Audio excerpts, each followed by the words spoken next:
Oi, pessoal, tudo bem? Eu me chamo Lara, eu sou professora voluntária e bolsista de gestão e voluntariado pelo projeto Avanço Jovem, promovido pela DESC. Nós vamos dar agora continuidade ao nosso curso na segunda parte do capítulo 8 do nosso curso de assistente de gestão ambiental, abordando a gestão de recursos naturais, gestão de água e energia. E desde já eu já peço para que vocês se inscrevam no canal, deixem o seu like e ativem as notificações para fortalecer o nosso projeto. Gestão de água e energia. A gestão de água e energia está no cerne da sustentabilidade ambiental, pois esses são recursos essenciais para a vida humana e para o funcionamento de qualquer economia.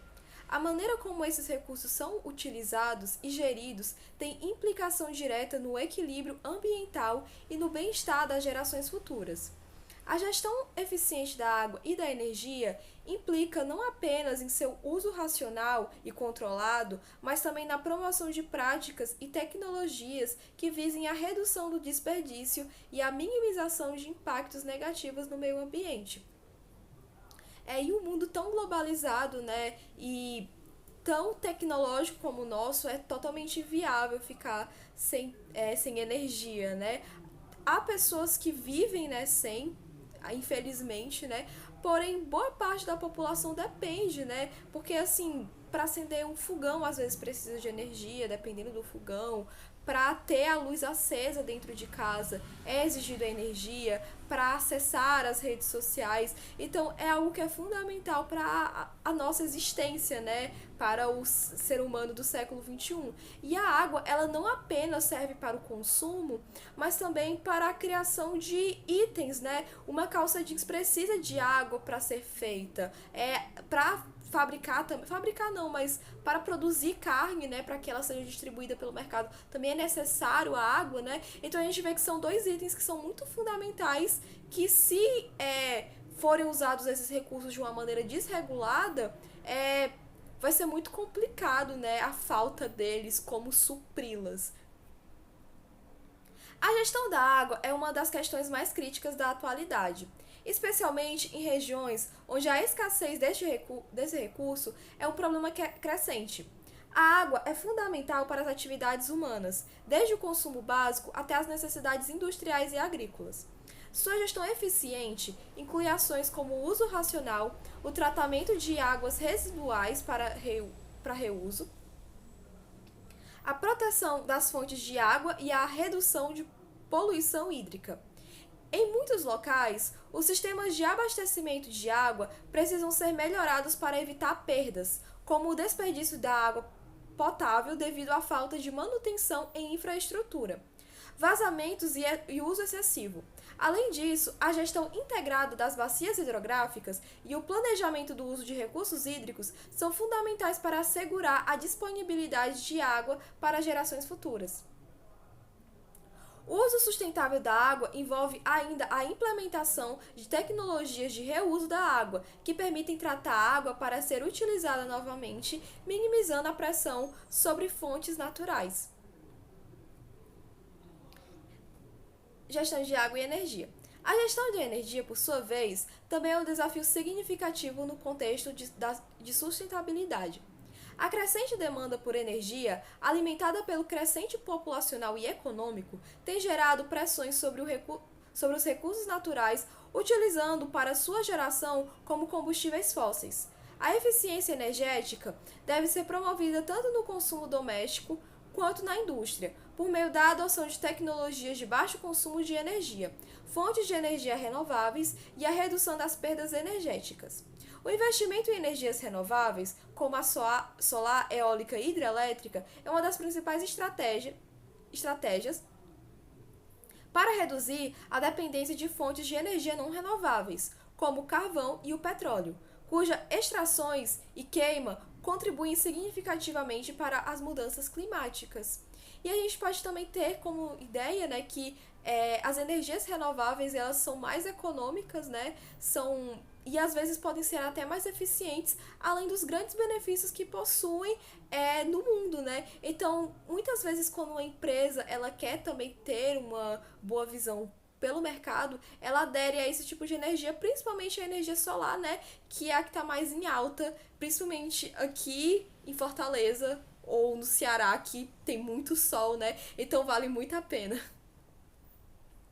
Além disso, as práticas de eficiência energética no setor industrial, a promoção do uso de energia limpa e a adoção de políticas públicas que incentivem o uso de tecnologias sustentáveis são fundamentais para garantir uma transição para um modelo energético mais sustentável. A gestão de água e energia também envolve a integração de sistemas como a cogeração de energia, onde a energia proveniente de um processo de produção, como a geração de calor em processos industriais, é utilizado para gerar eletricidade, aproveitando ao máximo os recursos disponíveis e reduzindo o desperdício. A gestão inteligente de energia e água em cidades, através de smart grids e redes inteligentes, pode melhorar ainda mais a eficiência no uso desses recursos. Tais soluções tecnológicas são essenciais para enfrentar os desafios atuais e futuros relacionados à gestão de recursos naturais. Impacto das atividades econômicas nos recursos naturais. As atividades econômicas humanas têm um impacto significativo sobre os recursos naturais, muitas vezes levando à sua degradação irreversível, se não forem realizados de maneira responsável e sustentável.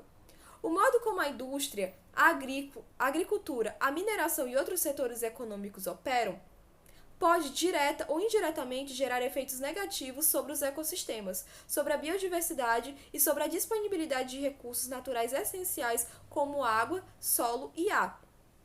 E é por isso que a gente vem trabalhando tanto sobre a questão da regulamentação, né, do uso de determinadas áreas, porque impactam diretamente com esses recursos essenciais e vão impactar diretamente com a nossa vida também.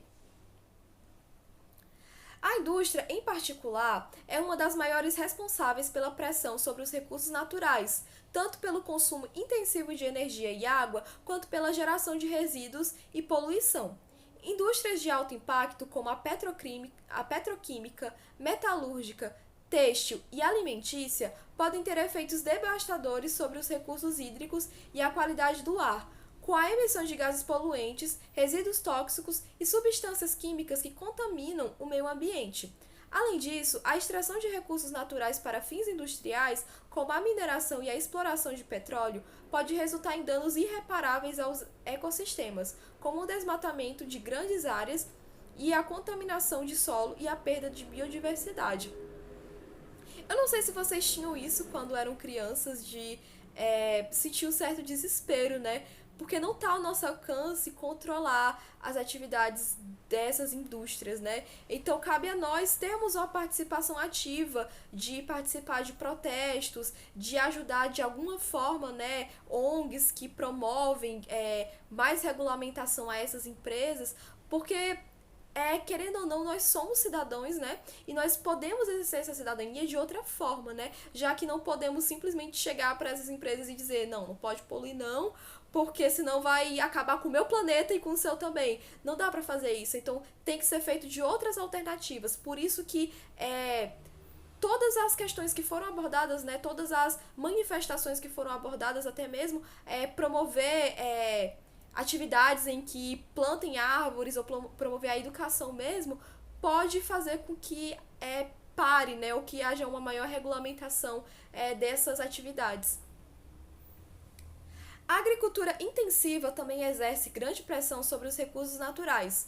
O uso excessivo de fertilizantes químicos e agrotóxicos, a monocultura e a deflorestação para a expansão de áreas agrícolas são práticas que comprometem a saúde do solo e da água, além de contribuírem para a erosão do solo e a perda de nutrientes. A agricultura sustentável busca mitigar esses impactos por meio de técnicas como a rotação de culturas, o uso de adubos orgânicos, a agroecologia e a preservação de áreas de vegetação nativa. No entanto, a transição para práticas agrícolas mais sustentáveis ainda enfrenta muitos desafios, como a resistência à mudança de paradigma por parte dos produtores. A mineração é outra atividade econômica com impactos profundos sobre os recursos naturais. A extração de minérios como ouro, carvão, ferro e outros materiais pode levar à destruição de ecossistemas inteiros, à poluição dos corpos d'água e ao uso intensivo de água. A mineração em larga escala, especialmente quando não é realizada de maneira responsável, pode deixar um legado de contaminação de solos e desmatamento, além de afetar a qualidade do ar e a saúde das comunidades locais. Práticas de mineração sustentável estão sendo desenvolvidas para mitigar esses impactos, como a recuperação de áreas degradadas e o tratamento de resíduos minerais. No caso do setor de transporte, as emissões de gases de efeito estufa provenientes de queima de combustíveis fósseis têm um impacto significativo sobre o clima global e contribuem para o aquecimento global. O uso de combustíveis renováveis, a mobilidade elétrica e o planejamento de transportes públicos eficientes e sustentáveis são soluções que podem reduzir a pegada de carbono no setor. Mas a gente também tem que levar em consideração que o nosso país ele foi desenvolvido em um ambiente em que foi promovida a construção de rodovias para promover as atividades estrangeiras. Então, assim, a gente pode sim reduzir, a gente pode buscar outras fontes alternativas como carros elétricos, mas a gente tem que entender também que a população não tem muita acesso a isso, Quantas pessoas têm acesso a comprar um carro elétrico? Quantas pessoas podem carregar um carro elétrico dentro de casa, E assim, se aqui tivesse mais, vamos supor, linhas ferroviárias, seria muito mais fácil, mas aí fica difícil. Então, assim, é um problema que tem dois lados, porque por um lado, de fato, prejudica o meio ambiente, mas por outro, qual é a culpa do trabalhador em torno disso, sabe? Muitas pessoas não têm acesso a isso. Então tem que ser feito outras alternativas para poder combater isso. Porque não adianta de nada dizer vamos andar de bicicleta, sendo que vai exigir muito da pessoa se ela quiser ir para locais muito distantes, Então tudo isso é muito complicado. Em termos gerais, o impacto das atividades econômicas nos recursos naturais pode ser classificado em duas grandes áreas: consumo excessivo e degradação ambiental. O consumo excessivo refere-se ao uso indiscriminado e desmedido de recursos naturais, como água e minerais, enquanto a degradação ambiental envolve a destruição ou deteriorização dos ecossistemas, perda de biodiversidade, contaminação de solos e águas e emissão de poluentes. Portanto, é importante que as empresas e governos adotem estratégias para mitigar esses impactos, integrando princípios de responsabilidade social e ambiental em suas operações econômicas e implementando práticas sustentáveis que promovam a conservação e o uso responsável dos recursos naturais. Com isso, nós concluímos o capítulo 8. Espero muito que vocês tenham gostado. Peço novamente para que vocês se inscrevam no canal, deixem o seu like e ativem as notificações. Um grande beijo e até a próxima aula!